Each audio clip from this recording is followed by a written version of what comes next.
Hey there! Today we're going to talk about how to use Google Scholar for a literature review. If you're wondering what that is, don't worry. We'll break it down step by step so you can find reliable sources for your projects and papers. First, what's a literature review? It's like a big overview of everything researchers have said about a topic. By doing a literature review, you can understand what's already known, spot any gaps, areas where not much research exists, build on previous work, and shape your own study or project. So, how do we find good sources for our literature review?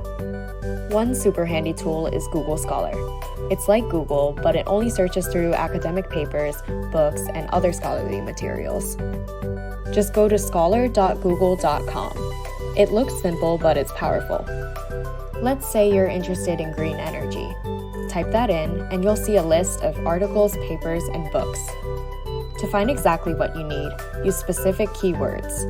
If you're looking for something more focused, like solar panels in schools, try that phrase.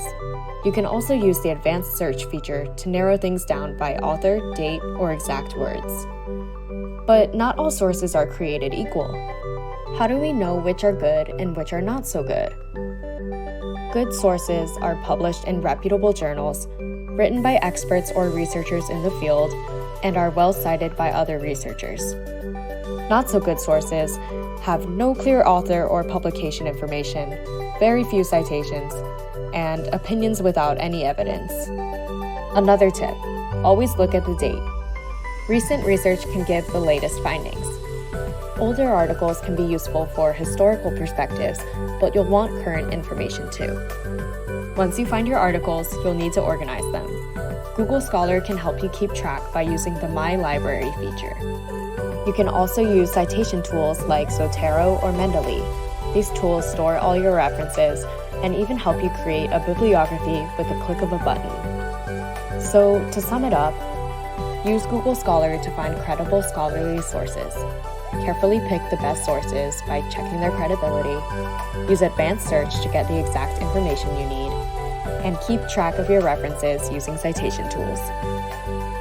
That's it. With these tips, you'll be ready to do a literature review that helps guide your research and writing. Thanks for watching, and good luck with your studies.